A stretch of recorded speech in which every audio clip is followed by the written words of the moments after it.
सभी भक्तों को जय श्री राम। मैं विपिन शास्त्री, श्री दुर्गा माता मंदिर, आशियाना कॉलोनी, लुधियाना, पंजाब। गुरु विपिन शास्त्री चैनल के माध्यम से आप सभी भक्तों के बीच वैशाख महाकथा 27वां अध्याय लेकर उपस्थित हो रहा हूँ। कथा श्रवण करने से पहले अपने गुरु महाराज इष्ट देव का स्मरण करते हैं।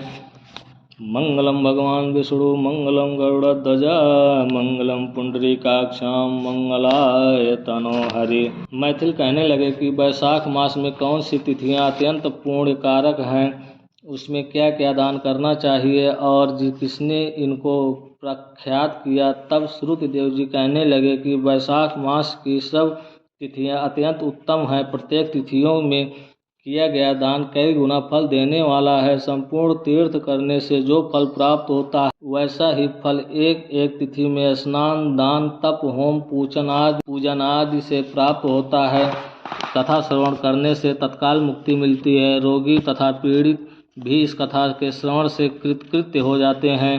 जो कोई बिना स्नान दान इन दिनों को व्यतीत करता है उसको गोधन, कृतधन, पुत्रघाती तथा आत्मघात का पाप लगता है। जल स्वाधीन है तथा शरीर भी स्वाधीन है, फिर स्नान में संकोच क्यों किया जाए। दरिद्री, धनवान, लंगड़ा, लूला, नपुंसक, विधवा, स्त्री, बालक, युवा सभी को वैशाख मास में स्नान करना चाहिए। जो कोई नीच इन सुलभ धर्मों का पालन नहीं करता उनको नरक का भागी होना पड़ता है। जैसे दही को मथ कर मक्खन निकाला जाता है, वैसे ही इस मास की तिथियों को अलग अलग बताता हूँ। चैत्र के महीने में जब मेष की संक्रांति हो तब पापों के नाश करने वाली अमावस्या को गाय दान करने का फल मिलता है। मैं अब पितरों का एक पुराना इतिहास कहता हूँ।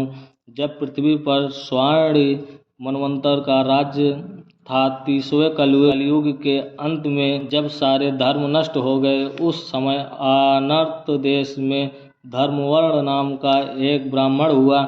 उसने घोर कलयुग में मनुष्य को पापों में रत देखा। सब मनुष्य अपने अपने वर्ण धर्मों से हीन हो गए।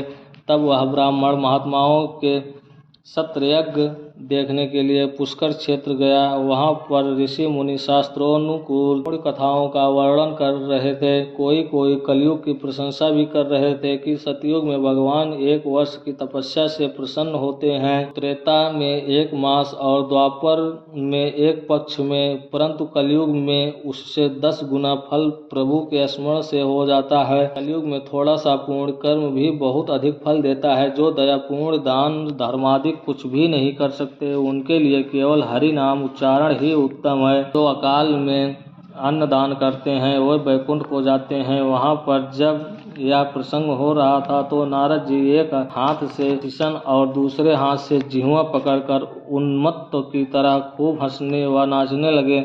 सबने आश्चर्य से पूछा कि नारद जी इसका क्या कारण है। नारद जी ने उसी अवस्था में उत्तर दिया कि निसंदेह कलयुग प्रशंसनीय है, क्योंकि केशव भगवान केवल स्मरण मात्र से ही प्रसन्न हो जाते हैं। तब भी मैं तुमसे कहता हूँ कि शिश्न, इंद्रिय और जिह्वा को वश अति कठिन है। जिसने इन दोनों को वश में कर लिया वह साक्षात जनार्दन के तुल्य है। अतः इस कलयुग के आगमन पर तुम्हारा यहाँ ठहरना ठीक नहीं। सो पाखंडमय भूमि को त्याग कर अन्यत्र कहीं जाकर विचरना चाहिए। वह सब मुनि ऐसे वचन सुन यज्ञ समाप्त कर अन्यत्र पर्वतों पर चले गए। धर्मवती भी यह सुन नैष्ठिक ब्रह्मचर्य व्रत धारण कर, छाल के वस्त्र पहनकर, कमंडल हाथ में ले जटा बढ़ा कलयुग के अत्याचारों को देखने लगे कि संपूर्ण मनुष्य जाति घोर पापों में लगी हुई है। ब्राह्मण, सन्यासी तथा शूद्र सभी पाखंडी हो गए हैं। जय श्री राम।